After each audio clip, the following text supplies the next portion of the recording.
And talking about where we are right now, where the property market is right now, you and I have quite often talked about kind of contrarian investing. So Yes.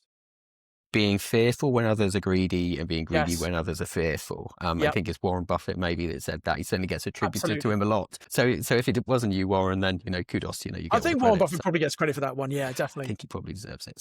So where are we now? Great I question. anecdotally sort of talking to some estate agents and letting agents, they tell me we've never seen as many landlords exiting the market. I heard a really frightening statistic the other day that I think it was 1 in 4 repossessions that were happening in this particular town were landlords' properties Wow. getting repossessed. I mean, that's a frightening statistic. Yeah. So we are seeing people exiting the And market. you know why that is, Ant? That's probably I would put money on the fact that those are probably single let properties where because interest rates went up in February 22 and up through 22, and then we had the terrible Liz Truss budget that caused rates to go up even more. There are some landlords who've got properties where the rent they're receiving, even though rents have gone up, is now less than they're paying on their mortgage. So they are losing money every single month. And if someone's got a big portfolio, they can maybe cover that on 1 or 2 properties. But if they've only got 1 or 2 and they're losing money, well, that's when people get into difficulties. So it's terrible to hear that's happening, but it is happening. It's a reality.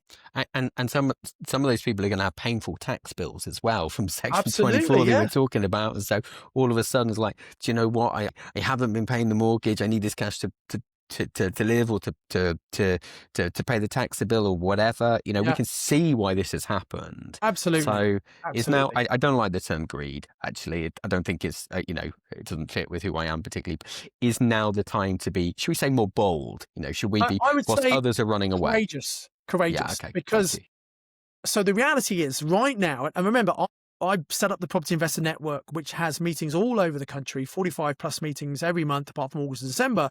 So I've got a unique benefit, if you like. I've got my ear to the ground, theoretically, all over the country. And I can absolutely categorically say that, yes, we are seeing more landlords. We're having them come to our PIN meetings. And we did a survey to our database just a couple of weeks ago. And we had 400 people respond. And it was roughly 300 people said, we asked them, are you looking in the next 12 months, are you looking to mainly sell or buy property in the next 6 to 12 months?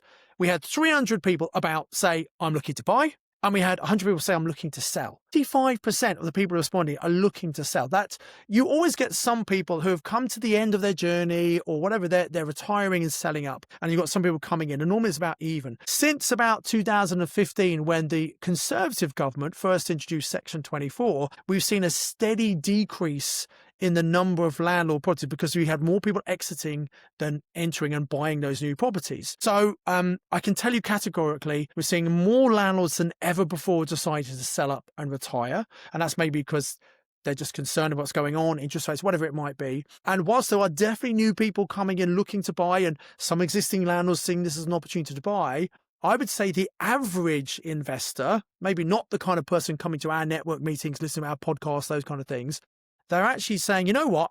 I'm going to wait. I'm going to sit back and wait for a couple of reasons. First of all, they want to see what happens with the Renters' Right Bill, all this uncertainty. Let's wait till it comes in, which might be April 26 maybe. We'll know, and then we'll be able to adjust and decide what to do then. There's also people who are waiting for interest rates to come down.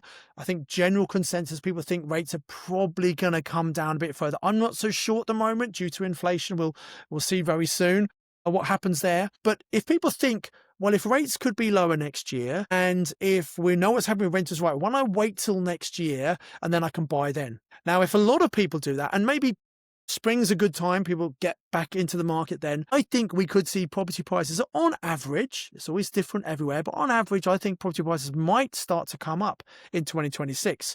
So those people who are waiting, thinking, well, I'm going to pay less on my mortgage because there's going to be a lower rate. Whilst that might be true, if they're having to pay more for the property, because there's more competition, they might end up getting a higher mortgage or borrowing more money and actually be paying more.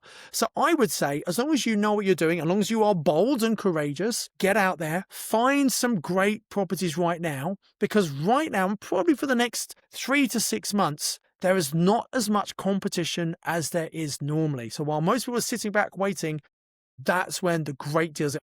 Learn from people who've been there and done it. Real investors, real lessons. ypn.plus.